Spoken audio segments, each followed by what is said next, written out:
Hello, this is your teacher, Paul. It's Friday, December 11th, 2020. Today's topic will be waking up in the morning. What do you do when you wake up in the morning?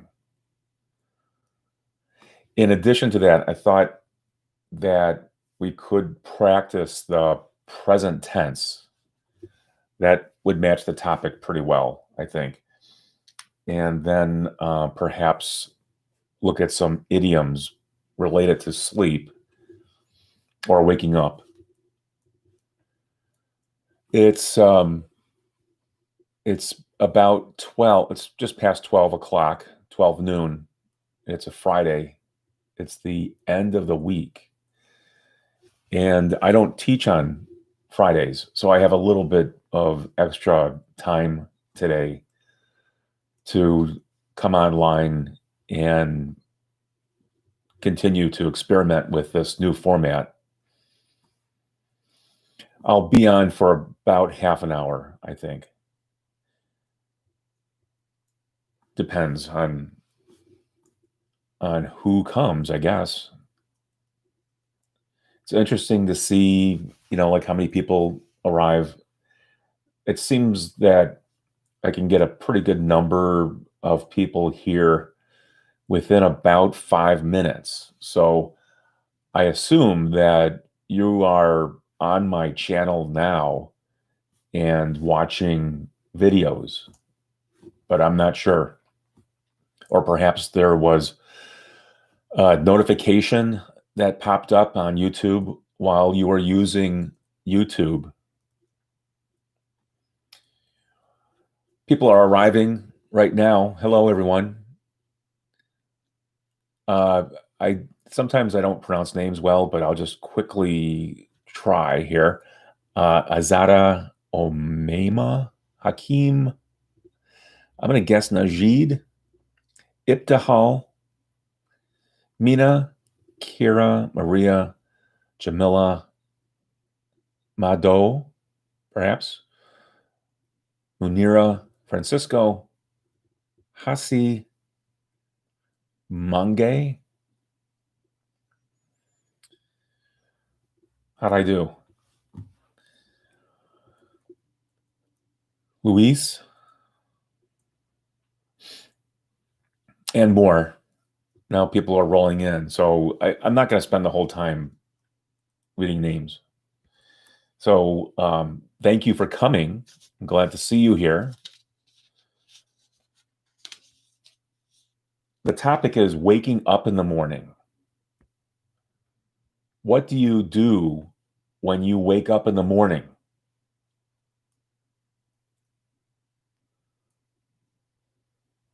What are some things that you usually do when you wake up? When I wake up in the morning, the first coffee, I'm not a big coffee drinker, but usually have at least 2 cups of coffee every morning. That's a good way to get started. And then read the news. If I get the newspaper, I'll read the newspaper. Often it is online, but I do like to read a real newspaper or at least a magazine. I have a subscription to The Economist, and I like to read The Economist in the morning. Some people prepare breakfast for their children in the morning. That's a pretty common thing. Jamila says I'm not sure. Is that Jamila is a man or a woman? But Jamila says drink water. That's a good thing to do. Drink water in the morning. Perhaps you take medication in the morning. Lately, I've been taking blood pressure medication. I do that in the morning. That's a weird new thing. My doctor put me on blood pressure medication. Not that I'm in bad health. It's just preventative, I think. I'd like not to take that. I don't like to take medication. And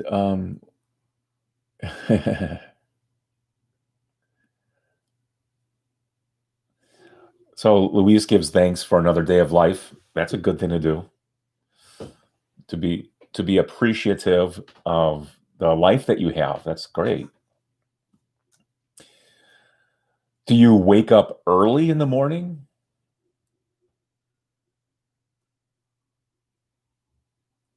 I know a lot of people pray and then go about their routine, but pray first.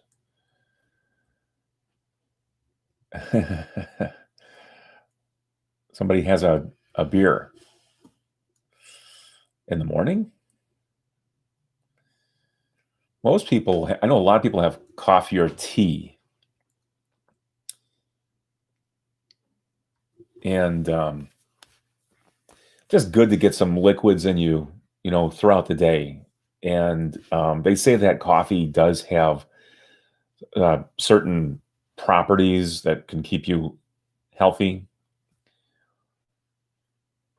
So drinking coffee, I think, is actually a healthy thing as long as it's not too much coffee.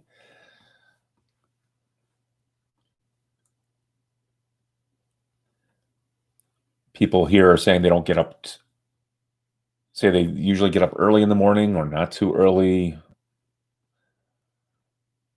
One person says that he's an owl.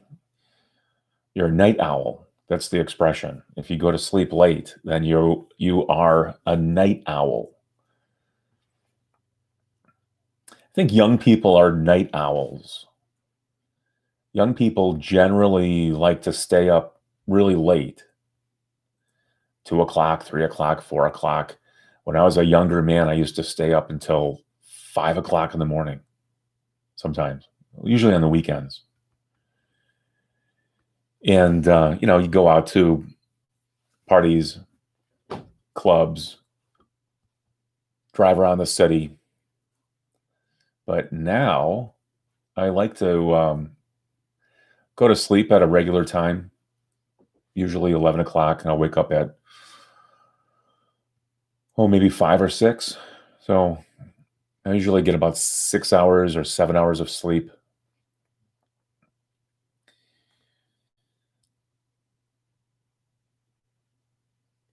So, a lot of people wake up to go to work and they have to wake up early. It's good to have a routine, isn't it? So that you might not even need an alarm clock to wake up. If you're always waking up at the same time, then you might not need that alarm, which can be very disturbing in the morning when you wake up to an alarm.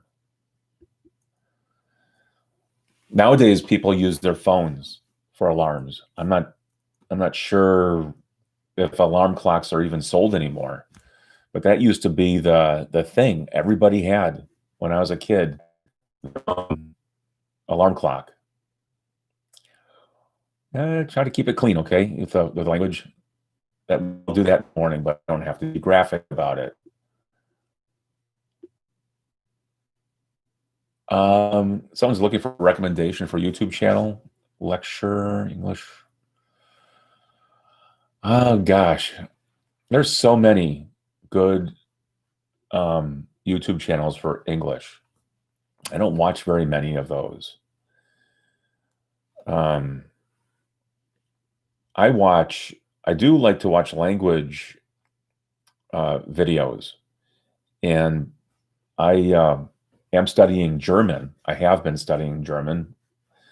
I'm not good at it, but I've been studying it my entire life, and I like easy German.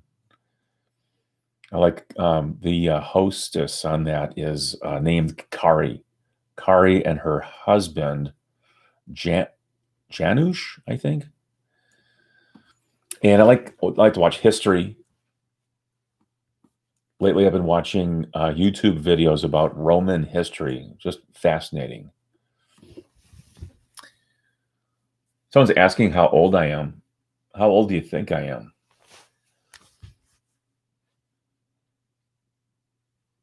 You can guess.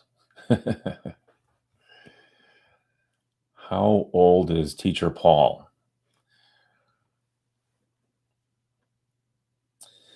I should stay on topic though, right? The topic is Waking up in the morning. What do you do when you wake up in the morning? 50. I'm not 50. I wish I were 50.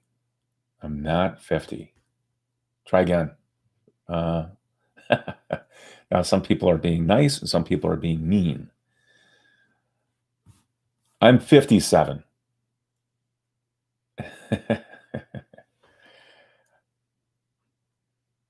Yeah, so I'm 57. And I've been teaching since the late 80s. So that would give you an idea of how long I've been teaching and how old I am.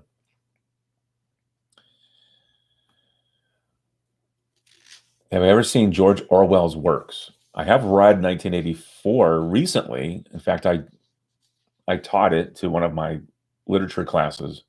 It's a great novel. That's one of those novels that people read for school, usually high school or college. And in the United States, I think students generally will read 1984 in their senior year, or they'll read it in college. But it's a interesting novel, very relevant to the time in which we live now. And so those of you who are familiar with it know what I'm talking about, where the government promotes a particular form of truth and is able to change the past by eliminating the truth about the past, and by doing this, they can more easily control the public. So basically, the government is constantly lying to people, but it has in place a system in which those lies are um, uh, made to seem true, made to appear to be true. So, um, so again, I'm getting off topic. I was supposed to be talking about waking up in the morning, and some of you mentioned that you make breakfast. That's good. What do you have for breakfast in the morning? What do you like to eat after you've gotten out of bed? Some people look at Facebook right away. So after you look at Facebook, and then maybe you make breakfast. I like to eat yogurt for breakfast. This morning I had yogurt and I put some honey on the yogurt and blueberries. Blueberries are good for you. Some people like cereal. That's good. Bread and eggs and toast. Yeah, yeah. I like to have eggs in the morning. Fried eggs, a lot of hard-boiled eggs and toast. That's good. Tamales and atole. Is that how you pronounce it? That'd be good. I love tamales. That's good. I like the hot tamales. I've actually made tamales before. So desperate for tamales. I'll make them myself, but I've got all the stuff I need, even the corn husks. Yuri eats buckwheat porridge. That sounds, wow, that sounds really healthy. Some people take medicine in the morning.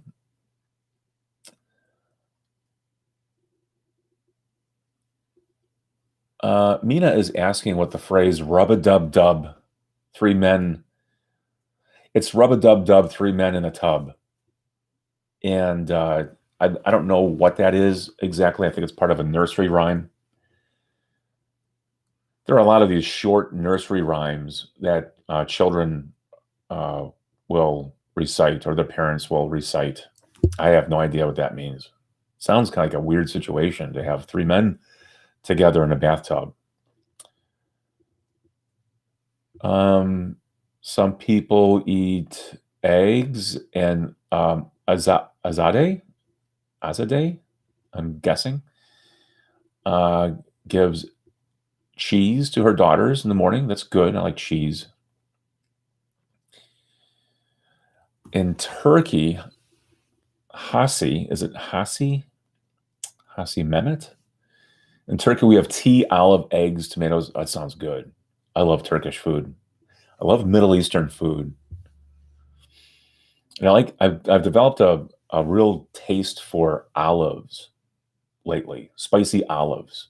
There's this Middle Eastern place in the Twin Cities that I go to, and they have these great spicy olives. They have the pits, of course, and those are good. Don't eat them all the time, but I'll buy them by the pound, and other people in my family will eat them. But I think olives are healthy, aren't they? I think that's a healthy thing. It's got the olive oil in it.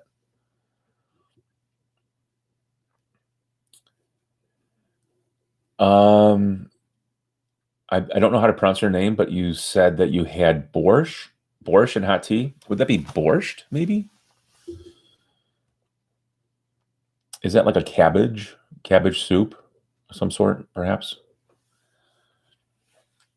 Sometimes I have to, if I'm reading the scroll here, I have to take my glasses off, and because if I get too close, I can't read. It's easier if I just get closer.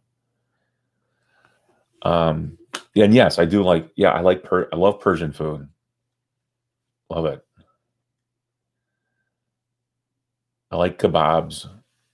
I like the rice that you get at Persian places,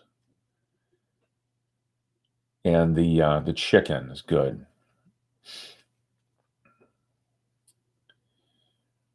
Let's see.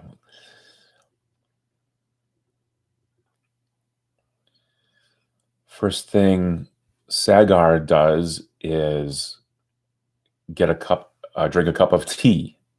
That's good. Tea is good. I should start drinking more tea too. And yes, borscht is red soup with meat and potatoes. Meat, yes. Um, so then, so these are the things that you eat in the morning. Is there anything else that you do in the morning? Sometimes because I practice guitar, I find that the best time to do that kind of thing is in the morning, because I'm able to focus. Anything I want to learn how to do, I can. It's easier for me to do it in the morning. So I practice my guitar,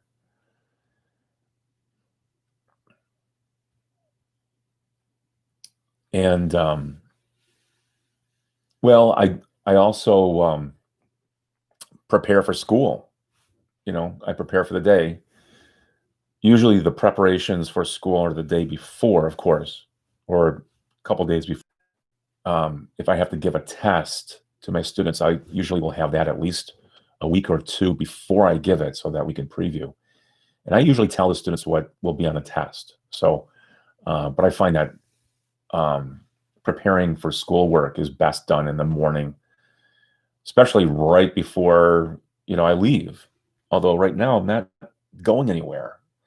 All my classes are being taught on Google Meet, and I'm a little tired of always being on the computer. The camera is always on. That's very 1984-ish, isn't it? Always having a camera on. The camera is never off. It's always on. I teach 3 classes a day, and so, and sometimes I have meetings.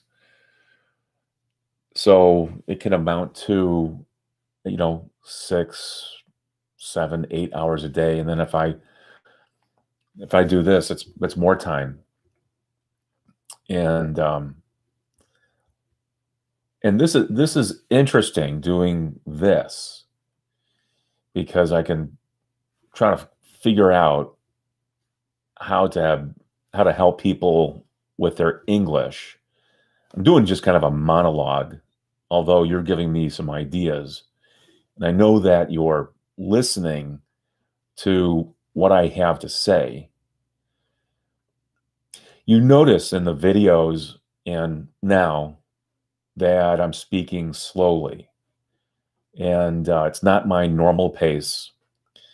But I've learned over the years that it's absolutely necessary to think carefully about what you say to students who are learning English for the first time, or if they're intermediate or even the advanced level learners. So, try to pronounce the words carefully and loud enough so that you can hear what I'm saying. Rohit is asking what we should do to speak fluently. Well, I think if you speak slowly, that is a big um, that will help you quite a bit, because then you can think about what you are saying. Don't try to speak too fast. That's not a good thing to do. Sometimes people think that if you speak English fast, it's going to sound good, but it usually doesn't.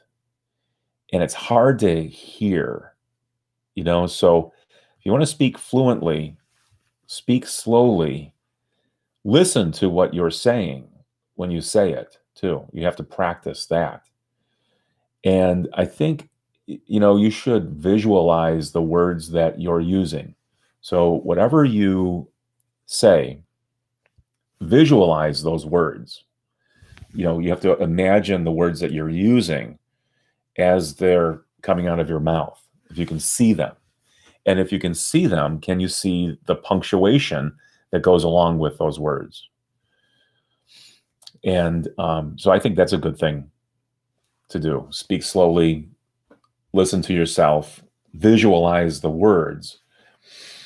And then, you know, in addition to that, I think if you are always practicing writing English language exercises, grammar and usage exercises, I think that's a good thing to practice. But you have to write. If you go to the website learnamericanenglishonline.com, there are a lot of exercises that you can print, and then the answers are available. So if there's something in particular that you want to practice, then um, you can just go to that website. Just a second.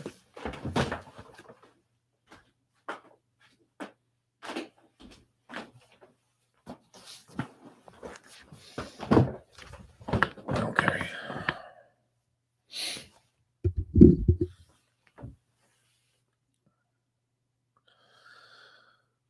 Um, the topic is, and I also that we could practice the present tense, which is what we've been doing. You use the present tense to talk about what you do every day. So, what do you do in the morning? What do you do when you wake up? Notice in that question, what do? You are using do twice. That first do is the helping verb. The second one is the main verb. What do you do when you wake up? And that sentence is in two parts. It's a complex sentence. What do you do? And the second part, which would be a adverb clause, when you wake up. You can reverse the order of that question. When you wake up, what do you do? But if you put that the clause that adverb clause first, that begins with when, if you're writing that, you have to put a comma at the end of that clause. When you wake up, comma, what do you do? So Rohit is asking if I teach in a university or at. I teach, it's actually a school. I teach at a school for adults. And the majority of them are people who have immigrated to the United States. So most of them have learned English as a second language. I teach at a college that's associated with our program, and I do that in the evenings, twice a twice a week. But that location at that college is the location we use for our school. So it's basically the program I work in is to help people get a high school diploma, which is important if you want to get a good job or if you want to go to college. So in some schools, it's a requirement to have a high school diploma before you take the classes. And employers like to see on the application that you have a high school diploma. Uh, yes, when you wake up is a dependent clause. And the second part would be an independent clause in the form of a question.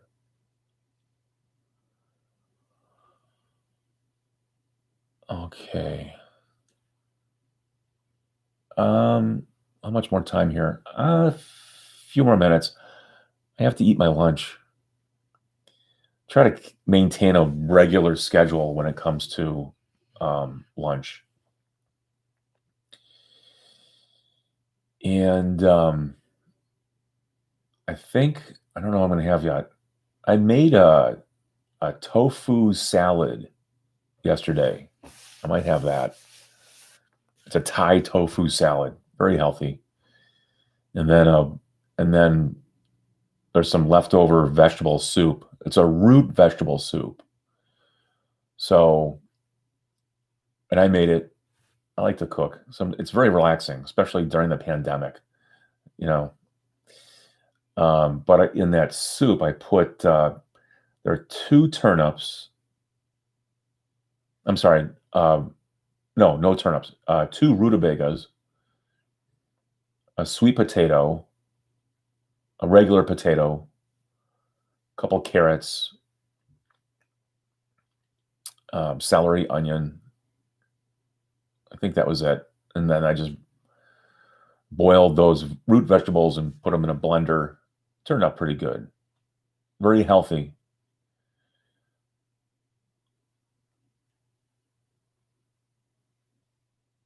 Um, I'm sorry, I'm just scrolling through the comments, looking at what you have to say. I can't respond to all the questions. I'm sorry. And how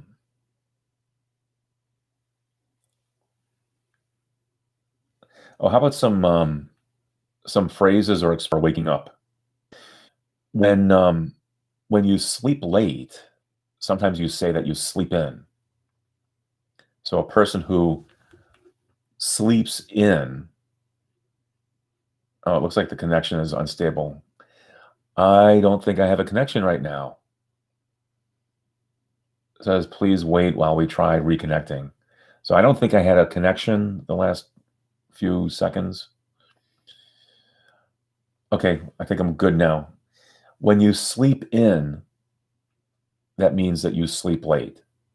And often people will plan to sleep in, usually on a day that they don't work. So if it's the weekend, a person sleeps until 10 o'clock in the morning, or maybe 11 o'clock in the morning. That would be late. Um,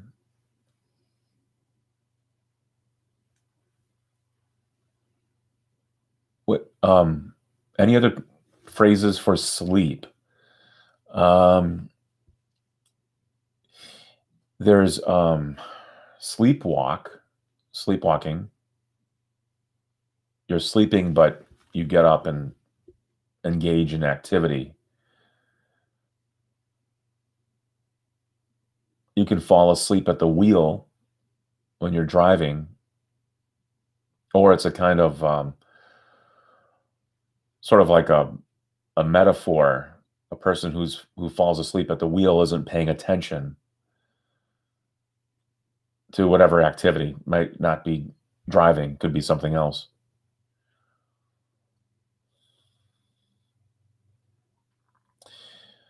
If you sleep, you can sleep soundly.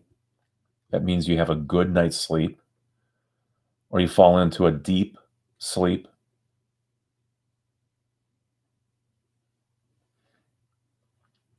Azadeh is asking about the difference between get up and wake up. So, wake up is when the eyes open. Get up is when you actually get out of bed.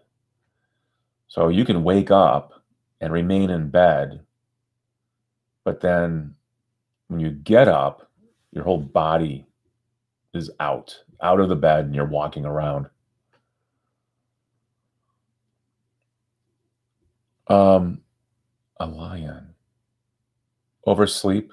Yeah, you can oversleep. Like you sleep too late. Oversleep. Yeah. And then you call your boss in the morning and then you say, I'm sorry, I overslept. That would be the past tense. So, okay, I'm at 31 minutes and I'm hungry. So, someone was asking about the next time I do this. I'm not sure. I'm still trying to determine a schedule. But I will try to be here more often because I think this is an interesting format, and I want to see how far I can go with it. And so I think that'll be all. Go to my channel, Learn American English Online, and I have a new website that I'm working on. It's very slow. Uh, the progress has been slow, but that's English for the Planet. And on that website, I think the focus is going to be food. I want the focus to be food, cooking, traveling. I think it should be things that are related to activities that perhaps could help preserve the planet. I think we all have to work towards making climate change less of a problem in our daily activities. And a lot of that includes eating. The choices that you make every day have an impact on the environment. So I think that will be the focus of the website. Um, because eating and traveling also has a big impact on the environment. So at least those two areas I can focus on. And I am interested in traveling to different places. I bought a new camera and I'm eager to use that as I travel. Um, and I'm thinking about local travel, although I am interested in the United States and getting outside the country, which I have done recently. I've been to Europe a few times within the last 10 years. Okay, yeah, so I'm going to say adios. Oh, my connection's unstable. Okay, I had an unstable connection there. I think everything's good. So I'm going to say goodbye. Have a good day, everybody. Have a nice weekend. And I'll try again maybe Monday. I think I'll try 9 o'clock or 10 o'clock Central Time. That's Chicago time. So you can sign up. My email address is paul at englishfortheplanet.com. And that's the email I'm using for the new website. Have a good day. I'll see you later.